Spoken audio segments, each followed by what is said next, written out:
Xbox? It's because they shut down the Xbox Live 1.0 servers on April 15th, 2010. Pause.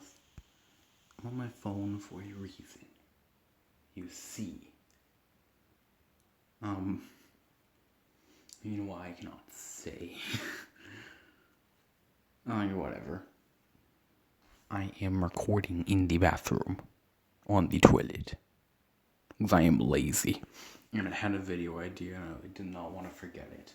So, instead of writing it down, we're recording it now. It's a bit echoey, so I'm talking a bit quietly. Because I think this microphone is okay. Anyway, lower volume. Today, in honor of the Xbox 360 Halo servers going down, we are watching the Noble 14. When the Halo 2 was coming to its end.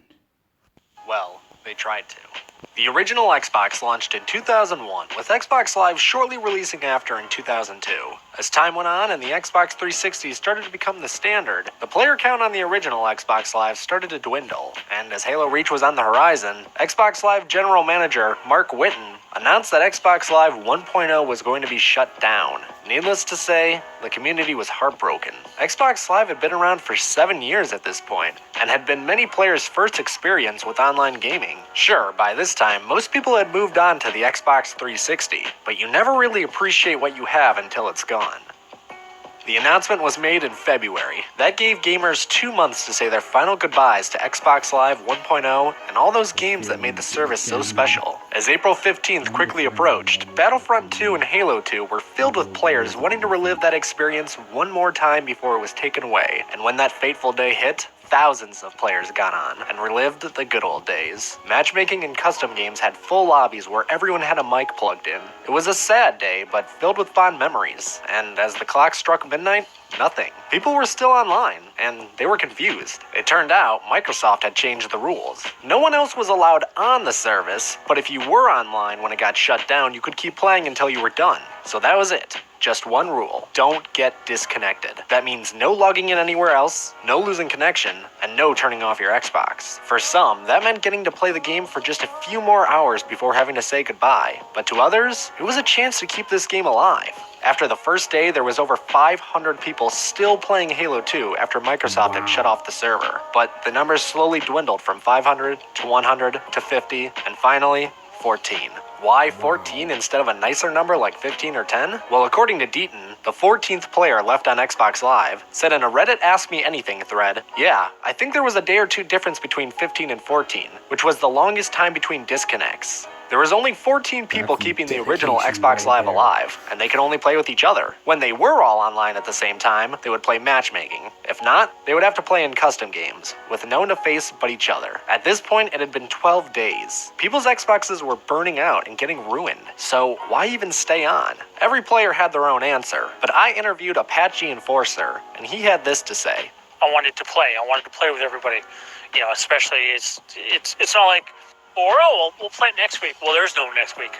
To be told that no, you'll never be able to play this game again, because we're going to remove it. I didn't like that because that was a reminder of a game that kept me going. I created lots of friendship from it, and it's something that I wanted to play and enjoy again. Gaming media picked up on the story, and soon the entire gaming community was rooting for them. They had a forum going on Bungie.net that you can still go back to today and watch as the rest of the community was cheering them on. Bungie noticed this and even gave a few of them early access beta codes for Halo Reach. Not that they were going to take them up on that offer and get off of Halo 2, but it was a nice gesture. As bigger news publications started talking about the story, a Microsoft spokesperson came out and said this: "A small band of a committed few engaged in a battle against insurmountable odds. It's not Noble Team from Halo Reach. It's the final, passionate few who are still playing Halo 2. We wish them the best in their battle against time." They now had a name, the Noble 14. It was fitting. Halo Microsoft themselves. Oh, what a coincidence. 343. The second is what I'm looking at. Anyway, like, the ones that were shutting down the servers were just like, hey, you know what, you're cool for doing this. Bruh.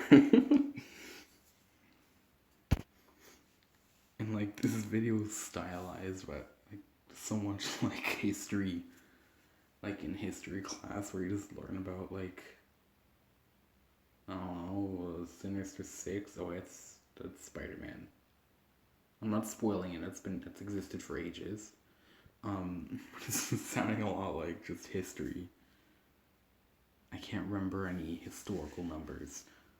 Reach was just around the corner, and its theme was inevitability. Just like Noble Team in Halo Reach, everyone knew that this was a battle that the Noble 14 couldn't win. That doesn't mean they didn't go out without fighting though. First, a week passed, then two. The Noble 14 were thinning out fast, for a variety of reasons. Mostly power outages and internet drops. As the third week came around, there was only 2 players left, Agent Windex and Apache Enforcer. But on May 10th, at 4:15 a.m., Agent Windex got booted offline, and there was only one person left, Apache Enforcer, the last person ever on Xbox Live.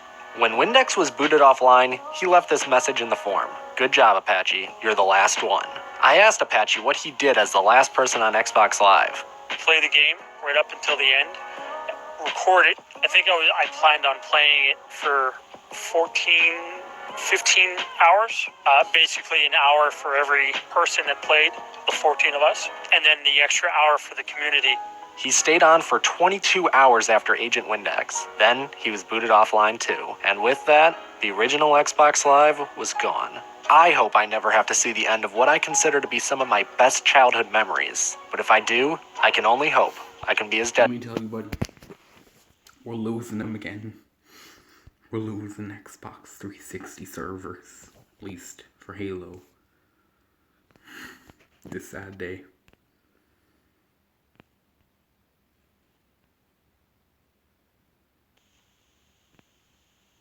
$11 holy. It was what year? So 11 years ago. That would be 2010. Which I think Reach actually came out the year after. Huh.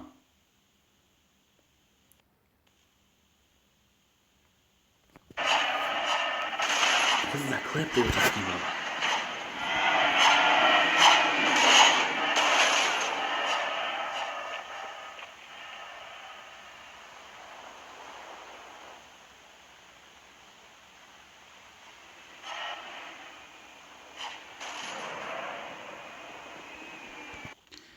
How is he on Xbox? No, this can't be it. This can't be the old original.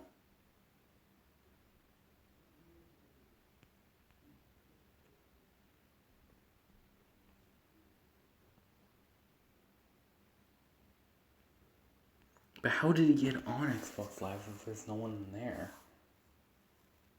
To be able to start a match, you have to have the minimum requirement of a lobby. Actually, no, there's customs, right? So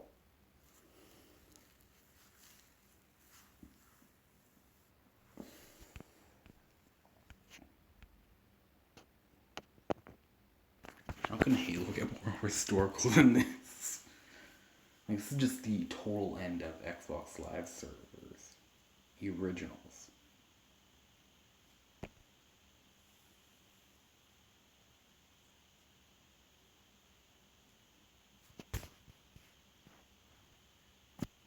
Noble 14? No, it's not. This is a lie. Stop lying. You can't just put that name and say it's the last one.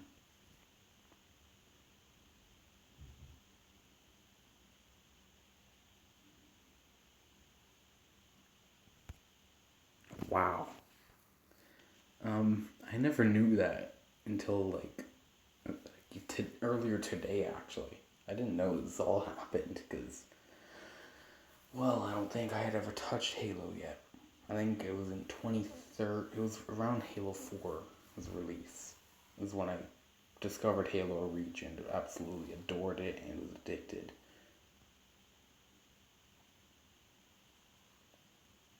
I'm gonna go into Halo Reach, Halo. So So I started with Halo Reach, then Halo 4. Halo Reach 4. Which one was it? It was Halo 3 then. ODST. Combat Evolved. Halo 5. And then Halo 2A through MCC. Because the only way to get Halo 2 was on the original Xbox. It was not on the 360. Even though I looked for it for several years and I never found it. So that's disappointing. I mean, maybe one day when I'm older I'll be able to get myself Halo 2 just because why not? I don't need the console, I just want the game to finish the collection. I have every single Halo game to ever exist, except for Halo Wars. I'm not doing those, I'm just doing the mainline FPS. Anyway, I'm going to end it there. Thank you for watching. See ya.